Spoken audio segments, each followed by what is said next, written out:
আর সবাইকে আর নতুন বছরের অনেক অনেক অনেক শুভকামনা জানাই। আজ ছিল 1 জানুয়ারি, সকাল সকাল রেডি হয়ে এখন যাব দিদিকে আনতে। তো চলো যাওয়া যাক, দিদি আজকে আমাদের বাড়ি আসবে। এই তো চলে এসেছি দিদিদের বাড়ি, এসে দেখছি দিদি এখন রেডি হচ্ছে আর আমার আদরমণি তো রেডি হয়ে গেছে। প্রথমে ওকে দিদি রেডি করিয়ে দিয়েছে, এখন ও একটু দুষ্টুমি করছে। ওরা কিন্তু আসছে আমাদের বাড়ি 2 দিনের জন্য ঘুরতে, তার সত্ত্বেও দেখো কত বড় ব্যাগ হয়ে গেছে, শুধু ওখানে আদরের ড্রেস আর আদরের ড্রেস। দিদি আর আদর তো চলে এলো আমাদের বাড়ি।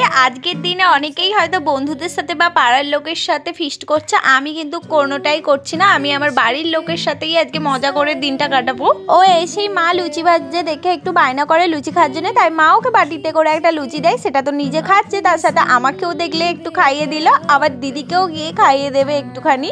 আদরের এখন লাঞ্চ টাইম, আর দেখো ছেলে স্নান আরে করে সুন্দর করে খেতে বসে পড়েছে, কিন্তু এটা বেশিক্ষণ নয়, এই যে উঠে পড়লে এবার আমাকে মারতে আসবে। তো দুষ্টু হয়েছে ছেলেটা। 1 জানুয়ারিতে অনেকের অনেক কিছু প্ল্যান থাকে ঘুরতে যাওয়ার, আমার কোনোই প্ল্যান ছিল না। তারপরে ভাবলাম কোথাও যাব না, ঘরে বসে বসে একটু বোর লাগছিল, তাই ভাবলাম আমার সাথীটাকে নিয়ে একটু বেরিয়ে পড়ি। আর আজকে চলে এসেছিলাম দামোদর নদীর পাড়ে, সবসময় তো বেনাপুর যাই, তাই ওই জায়গাটা গেলাম না, ভাবলাম একটু অন্য দিকে যাওয়া যাক। আর বেনাপুরে প্রচণ্ড ভিড় হয়, তাই ভাবলাম একটু একা একা ফাঁকা নিরিবিলি জায়গায় যাওয়ার ইচ্ছা ছিল, তাই এই জায়গাটাই চুজ করলাম। সবসময় অনেক ভিড়ভাট্টা জায়গাগুলো পছন্দ হয় না, একটু নিরিবিলি জায়গা হলেই যেন বেশি ভালো লাগে।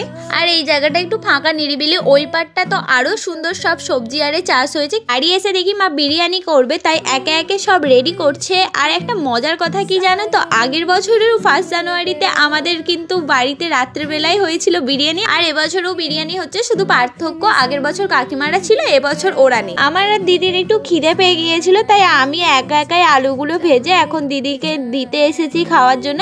ও একা খাবে না, তার সাথে আমিও খাবো। দেখো বিরিয়ানি তো অনেকটাই হয়ে এসেছে, লেয়ার দেয়া একদম কমপ্লিট, এখন দমে বসালেই তৈরি আজকে আমাদের বিরিয়ানি। এইদিকে দেখো কৌশিকদা নিয়ে এসেছে গরম গরম নরেনগুড়ের রসগোল্লা, দেখেই যা জিভে জল আসছিল, আর খেতেও সেই স্বাদ ছিল। এট লাস্ট আমাদের বিরিয়ানি তৈরি, আর বিরিয়ানির গন্ধে এখন চারিদিক একদম মোমো করছে। কৌশিকদা কিন্তু আজকে চিকেন চাপও এনেছিল, আর চিকেন চাপের সাথে বিরিয়ানি, ও হো হো জমে গিয়েছিল পুরো। আমার নিউ ইয়ারের দিনটা তো এইভাবেই কাটলো, তোমাদের কেমন কাটলো অবশ্যই আমাকে কমেন্ট করে জানিও। আজকের মতো ভিডিওটা এখানেই শেষ করছি, দেখাবো অন্য কোনো একটা সুন্দর ব্লগে, ততক্ষণের জন্য সবাইকে বাই।